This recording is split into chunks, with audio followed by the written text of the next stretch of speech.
Olá, a sua empresa utiliza inteligência artificial no dia a dia? Se sim, você já se perguntou o quanto você paga por mês por tokens? É difícil dizer, né? Eu sei como é. Tokens podem variar demais, dependendo da atividade mensal, de quanto você utiliza a IA, os seus funcionários utilizam aquela IA, da complexidade de dados que a IA tem que trabalhar, fora que você ainda paga pelas alucinações, né? Aqueles tokens que ela gerou, respostas que não servem de nada. Isso é uma realidade e é ruim. Ao mesmo tempo que a IA é muito boa para os negócios, para automatizações, principalmente de tarefas menos intelectualizadas, mais manualizadas, ela pode ser também um problema, especialmente financeiro, tá bom? Ainda mais quando você trabalha com IAs genéricas, ChatGPT, Gemini, que são IAs gigantescas que têm o papel, né, de atender o máximo de pessoas, tirar o máximo de dúvidas possíveis, atender o máximo de negócios possíveis. Então, mesmo você muitas vezes enriquecendo com sua base, ela ainda se torna meio genérica, né? A probabilidade de ela alucinar e de você pagar uma conta maior no final do mês é muito maior. E existe uma solução para isso, tá? Que além de você ter uma IA especializada para você, para a sua empresa especializada no seu negócio, você ainda protege a sua soberania de dados. Como assim, soberania de dados? Bom, tudo o que você e seus funcionários compartilham, tiram dúvidas, se você é uma empresa desenvolvedora, publica códigos para tirar dúvida, para fazer, por exemplo, a revisão de código, enfim, tudo isso fica guardado lá nos servidores do ChatGPT, Gemini, Cloud, enfim, tudo isso fica lá, tá bom? E é utilizado para retreinar as IAs. E sabe-se lá mais o que, tá?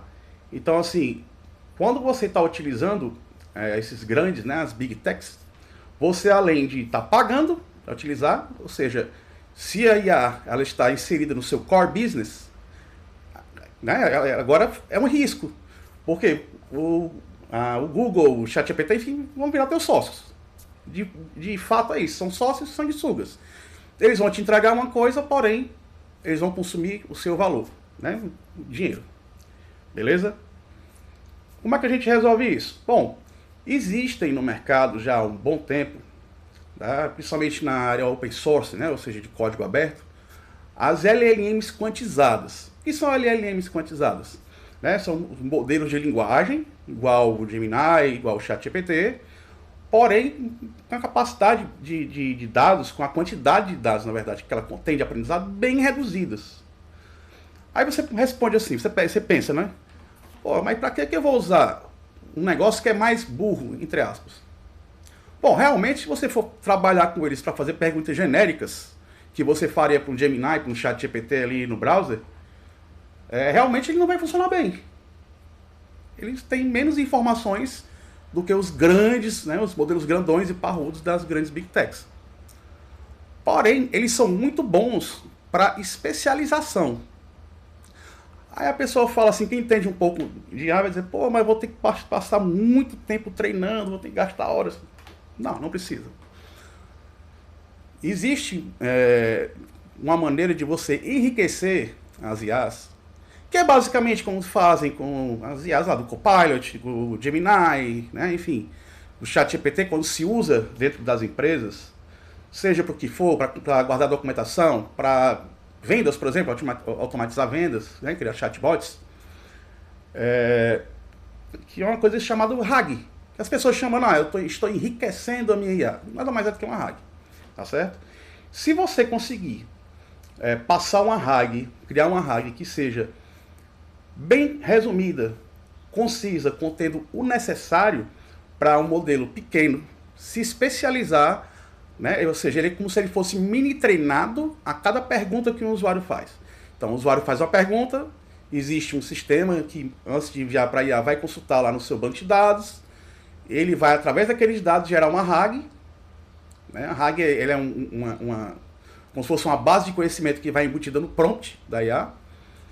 E ali é como se fosse um pré-treinamento para a IA responder em cima daquele contexto. Ou seja, você especializou naquele exato momento uma IA e você não precisou gastar horas de treinamento, você não precisou gastar dinheiro com tokens. Você vai ter um custo fixo.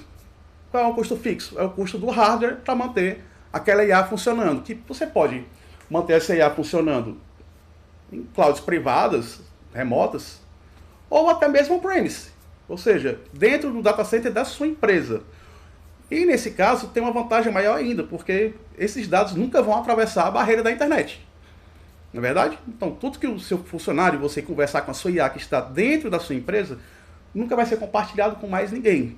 Ou seja, mantém 100% da soberania dos seus dados, que é muito importante. Principalmente para grandes empresas ou empresas que trabalham com dados muito sensíveis, né, segredos industriais, enfim, às vezes consultórios, né, pessoal de hospitais, né, de clínicas, que hoje é muito comum trabalhar com IA, né, para auxiliar muitas vezes em diagnóstico, em relatórios, em prontuários. São informações que estão ali que são confidenciais. Elas, em tese, não deveriam estar sendo compartilhadas com o ChatGPT ou com o Gemini ou qualquer outra IA dessa de fora, né? Genérica. Então você rodando um modelo desse dentro da sua empresa, especialmente on-premise, garantindo que os dados estão seguros para você, que eles nunca ultrapassem a barreira física da sua empresa, você está inclusive sendo coberto legalmente, né? Juridicamente você fica até mais tranquilo. Além de um custo ser muito menor. E ele é um custo previsível.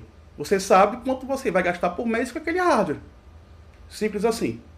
Beleza?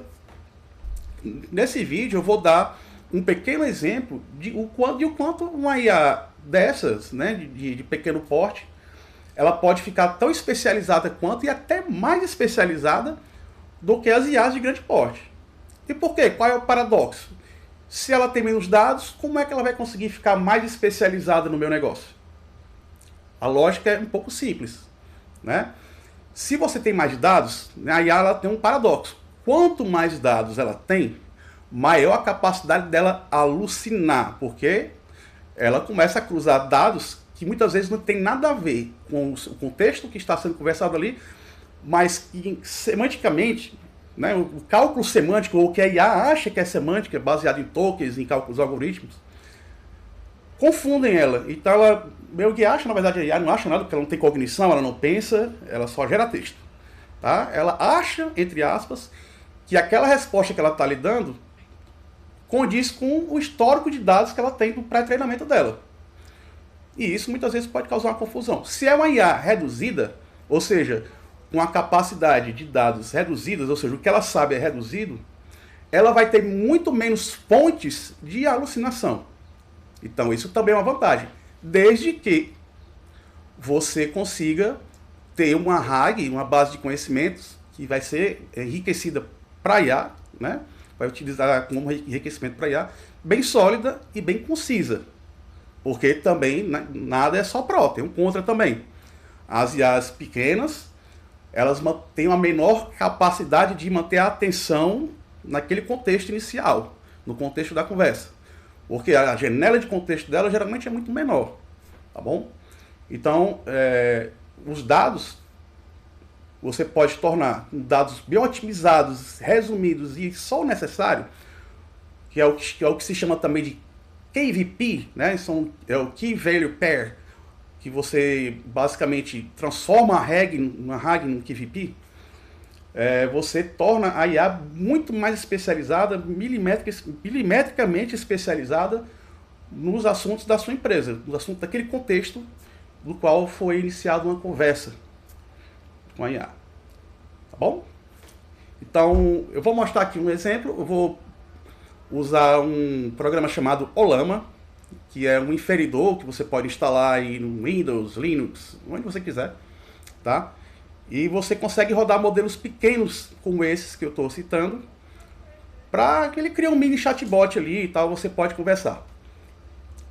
Não é para ser usado em produção, tá certo? Até porque lá não tem RAG, não tem nada, são os dados crus. Porém, eu posso simular, é o que eu vou fazer aqui, uma RAG com KVP, ou seja, resumida, junto com uma pergunta de um usuário. E em cima disso eu vou iniciar uma conversa. Essa RAG, essa KVP, ela é real. Como assim? Ela faz parte de um dos meus aplicativos, o DSW, que está lá na base de conhecimento do usuário, o usuário vai lá na ajuda, enfim. Aí eu tenho uma versão dessa, vetorizada e em chave valor, né, em grupo de chave valor, para especializar ela, né, deixar ela bem concisa e resumida para o modelo pequeno conseguir responder de forma bem assim, tranquila para o usuário, tá bom? Então, vamos lá. Pronto, vamos começar aqui, vou dar um exemplo, utilizando, como eu já falei, o Olama, tá? Utilizando esse modelo aqui, ó, Gemma 3 4B. Gemma 3 é o nome e a versão do modelo, 4B são 4 bilhões de instruções, tá? Ou seja, ela é uma IA treinada com 4 bilhões de instruções. É uma IA de pequeníssimo porte, que é justamente para isso. Você consegue rodar, inclusive, no computador local. Se você tem servidores mais parrudos na sua empresa, especialmente se eles tiverem GPUs, você pode rodar modelos muito maiores, tá? Que cabem aí, que suportam uma janela de contexto muito maior, tá bom? Esse aqui é um modelo pequeno, porém ele é considerado um sweet spot para uso especializado, ou seja, o ponto doce para usos especializados, tá certo? Para quem não sabe, o Gemma, ele é a parte open source, né? Ou seja, código livre, código aberto, do núcleo do Bard. E o Bard, para quem ainda não sabe, ele é como se fosse o core, o kernel, né? O centro ali, o cérebro do Gemini do Google. Exatamente. Parte dele é open source, tá? Parte desse cérebro dele é open source. E é o que a gente vai usar aqui numa capacidade de dados reduzida, ou seja, na quantidade de dados de treinamento reduzida, tá bom? Então aqui eu vou iniciar o Olama, tá? Mais uma vez lembrando, isso aqui não é para produção, porém, eu vou simular uma RAG, tá bom? Uma RAG com KVP. Beleza. Então vamos aqui fazer a copia e colar. Eu vou explicar aqui um pouco. Esse aqui, para quem entende um pouco de prompt engineering, né? Aqui, no caso, ele é o system prompt, né? Que ele vai aqui dizer o que é que ele é, a personalidade e dá instruções diversas aí de como você quer que o chatbot, ou seja, LLM, se comporte, tá bom? Por que eu estou tendo que colocar aqui? Porque eu não tenho um sistema nesse teste que eu estou fazendo aqui que ele gere esse prompt a cada pergunta do usuário, a cada intenção, que detecte a intenção de pergunta do usuário. Então eu estou fazendo esse enriquecimento manual. Eu puxei de uma base, criei uma RAG simples com uma pergunta do usuário e a gente vai testar aqui. E aqui tem minha RAG, dados técnicos para essa resposta. Quando você pega uma IA grande, você praticamente cola um KB, ou seja, uma base de conhecimento inteira aqui. Porém, essa IA ela não vai suportar isso, porque ele é um modelo pequeno. O janela de contexto dela é muito menor. Ou seja, a capacidade de reter atenção naquele assunto é muito menor. Então, se eu estouro essa janela de contexto logo na primeira pergunta, justamente com a RAG, então, rapidamente, essa IA vai começar a alucinar e dar respostas que estão totalmente fora do contexto, tá certo? Então, como é que a gente pode fazer para otimizar ela? Deixar ela rápida, né? E não alucinar. É entregar apenas os dados necessários para responder aquela pergunta do usuário, tá certo? Então, aqui é o enriquecimento. Aqui eu fiz no esquema de KVP, chamado KVP, que é chave, valor, que value pair, ou seja, um par de chave e valor. Então, aqui eu tenho a chave e aqui eu tenho o valor. A chave, o valor, e assim vai, tá bom? Aqui eu tenho a instrução final, que é a instrução: use os dados acima para guiar o usuário de forma gentil. Não invente caminhos extras. Isso aqui é importante para, ou seja, dar uma travada na questão das alucinações da IA, ou seja, para ela utilizar apenas o que tem aqui. Não criar respostas do nada. Que a IA tem essa tendência, né?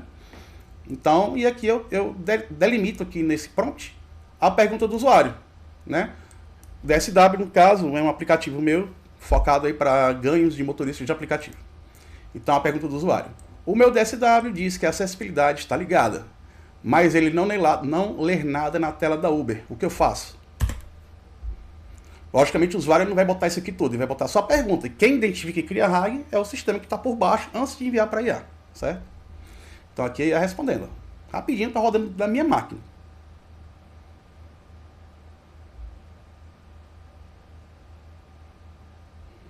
Bacana, né? Então vamos ver o que ela respondeu aqui. Olá, entendo sua frustração. É estranho que o DSW mostre que a acessibilidade está ativa, mas não está funcionando para ler o que você precisa. Vamos tentar resolver isso juntos. Primeiramente, possa parada, enfim. Ela dá aqui todo o passo a passo, né, de como o usuário deve prosseguir, ou seja, através de um pequeno trecho aqui, ou seja, um KVP, uma RAG que foi reduzida para um KVP, né, ela produziu uma resposta bem assim expandida para o usuário, certo? Então, para você ver a capacidade que ela tem de agir como um assistente, tanto o assistente interno para os seus funcionários, seja qual for o tipo de dado que você queira trabalhar, o tipo de assistência que você queira dar para o seu funcionário, quanto também, se você quiser usar como um chatbot de vendas, por exemplo. Você pode automatizar ações para a própria IA. Não é a IA, lógico, que vai fazer isso, mas um sistema que gera um texto pela IA e já envia ali promoções, propostas para clientes, esse tipo de coisa. Tá? Então, assim, o mundo de possibilidades são infinitas, tá certo? Infinitas. Então, vamos lá aqui. Deixa eu ver aqui. Procura o DSW, faça a parada. Vamos ver aqui. Não funcionou. Você parada, mas continua igual. Vamos ver se ela vai alucinar ou se ela vai dar outra alternativa.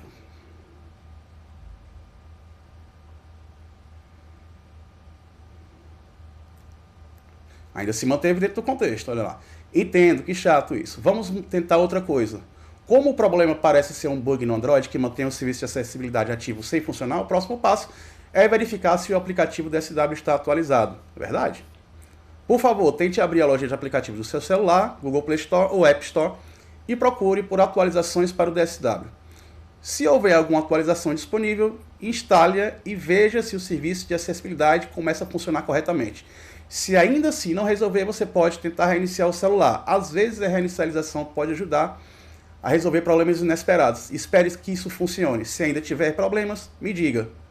Exatamente, ela manteve a atenção no contexto e ela não criou nada. Ela apenas expandiu o conhecimento que já estava gerado ali através da RAG. Ou seja, uma RAG mínima, um KVP, que no caso de uma IA dessas grandes, você economizaria? Lógico que você economizaria muita coisa, porque você não precisaria mandar uma base de conhecimento inteira.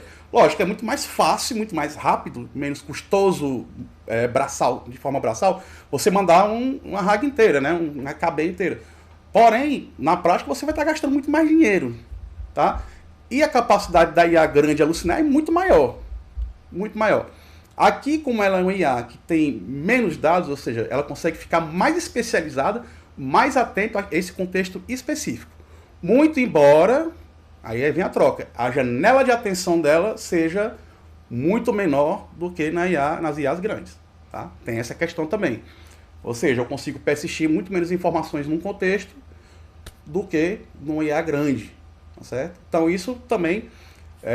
nisso também você tem que... O software que controla, que envia para inferência, que busca banco de dados vetoriais, enfim, que monta todo esse arcabouço de prompts de acordo com a pergunta do usuário, né, e tem que identificar a intenção, enfim, e procurar as informações com base nessa intenção do usuário, ele tem que ser bastante otimizado, tá bom? Então, basicamente isso, tá? Com essa pequena solução, você consegue especializar o negócio, né, da IA para funcionar para você, para os seus funcionários, enfim, como um agente de vendas, responder e-mails, chamados de suporte também, por que não? Né? Tarefas mais braçais e mais especializadas, mais específicas, entendeu? Com um custo bem menor. Ou se pelo menos não for um custo menor, é um custo previsível, tá bom? E aqui o céu é o limite, é o quanto você conseguir extrair dessa IA. Se você, na sua empresa, tem servidores mais parrudos, que aguentem, tem uma maior capacidade de memória, você consegue também utilizar IAs com 70 bilhões de instruções, 90 bilhões de instruções, que tem uma capacidade de processamento e de retenção de atenção muito maior do que essa. Muito embora, para esses casos específicos, né, dados especializados de negócio, coisa muito específica, o Gemma Esse da versão 4B, ele é o considerado sweet spot, é o que tem o melhor custo-benefício. Beleza? Então espero que tenha compreendido. E qualquer dúvida, basta entrar em contato que a gente ajuda aí. Beleza? Um abraço, até mais.